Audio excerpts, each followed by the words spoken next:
I yield to the gentleman from Connecticut, Mr. Courtney, the sponsor of the House version of the bill, such time as he may consume. The gentleman from Connecticut is recognized. Thank you, Mr. Speaker. Mr. Speaker, I rise in strong support of the Bipartisan Impact Aid Flexibility Act, Senate Bill 2959, which is a companion bill to House Bill 6126, which I introduced on December 2nd, 2021. I want to begin by thanking Chairman Scott and Ranking Member Fox and her representative this evening, Mr. Owens, of the Education and Labor Committee and the committee staff for accelerating consideration of this important measure, which provides federal support to 11 million K-12 school children across America and whose passage is very time sensitive, which I'll explain in a minute.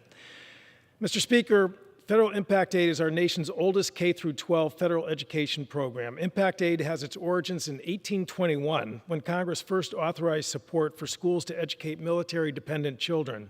In 1934, Congress passed the Johnson-O'Malley Act, which extended help to school districts located at federally recognized tribal lands.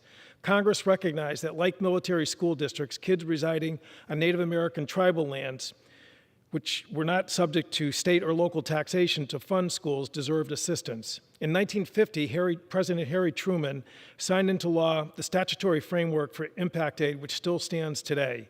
Impact Aid is an important statement to communities that host children who reside and are connected to federal property and facilities, namely that the nation will not force them to bear an unfair, disproportionate cost of public education. Mr. Speaker, I'm proud to represent a district with two of those host communities, Groton and Ledyard, Connecticut. Groton is the home of our nation's oldest Navy submarine base, with approximately 9,000 sailors and officers who work every day to protect our nation. Ledyard is the town next door where many personnel live. Groton has over 1,000 Navy kids. Ledyard has 850. Ledyard is also the site of the Mashantucket Tribal Nation, many of whose children attend Ledyard schools. Impact Aid is critical to these town school budgets.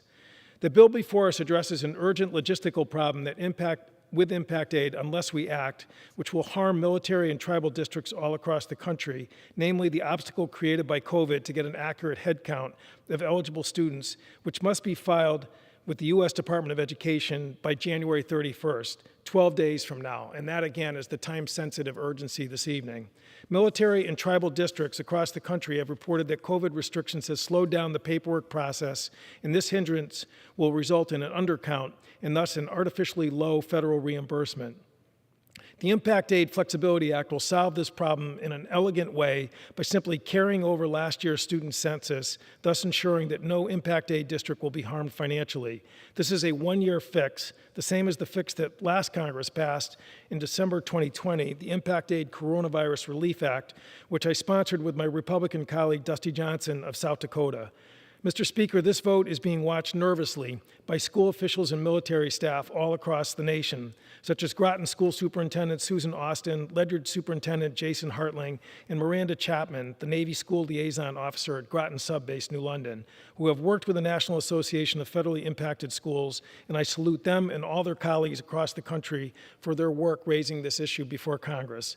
The bill before us has already passed the U.S. Senate unanimously and has the support of the Biden administration. It's a bill that keeps the promise to host communities that a high quality of education will not be denied because of military service or tribal recognition.